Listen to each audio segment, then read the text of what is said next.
નમસ્કાર, મારુતિ ઓટો ગેસમાં તમારું સ્વાગત છે. આપણે ત્યાં આજે આવેલી છે બે ગાડી.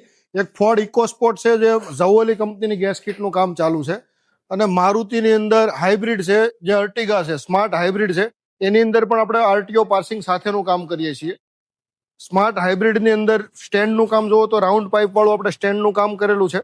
આની અંદર 12 કિલોની ટાંકી લાગશે. અને ફોર્ડ ઇકોસ્પોર્ટની અંદર પણ આપણે રાઉન્ડ પાઇપ વાળા સ્ટેન્ડનું કામ કરેલું છે. આની અંદર પણ 12 કિલોની ટાંકી લાગશે. રાઉન્ડ પાઇપમાં હેવી સ્ટેન્ડ આવતા હોય છે, એટલે પાછળથી પતરા ફાટવાના પ્રોબ્લેમ આવતા નથી. ફિટમેનની અંદર આપણે ઝવોલી કંપનીનું કામ ચાલુ છે. ઝવોલી કંપનીની અંદર એનું રિડ્યુસર લાગી ગયેલું છે, ગેસ ફિલિંગનો વાલ પણ લાગી ગયેલો છે, ઇન્જેક્ટર રેલ પણ લાગી ગઈ છે, અને એનું ઈસીએમ છે જે આઈકેટના રૂલ્સ પ્રમાણે આપણે લગાવેલું છે. જે પેટ્રોલના ઈસીએમ ની બાજુમાં જ આપણે સીએનજી નું ઈસીએમ લગાવેલું છે. આપણે ફાયરપ્રૂફ ટેપિંગનું કામ કરેલું છે. આખું કમ્પ્લીટ ફાયરપ્રૂફ ટેપિંગ સાથેનું કામ કરીએ છીએ, જે આઈકેટના રૂલ્સ પ્રમાણે ટોટલ ગાડીનું ફિટમેન ચાલુ છે. અર્ટિગાની અંદર આપણે વાત કરીએ તો અર્ટિગાની અંદર આપણે મિલાનોની એઆઈ ટેકનોલોજી વાળી આપણે સીએનજી કીટનું કામ ચાલુ છે, જેનું ઈસીએમ પણ આપણે લાગી ગયેલું છે, જે અહીંયા તમે ઈસીએમ જોઈ શકો છો. તમારે પણ આવા પ્રીમિયમ સીએનજી કીટનું કામ કરાવવાની ઈચ્છા હોય તો કોન્ટેક્ટ કરો મારુતિ ઓટો ગેસનો.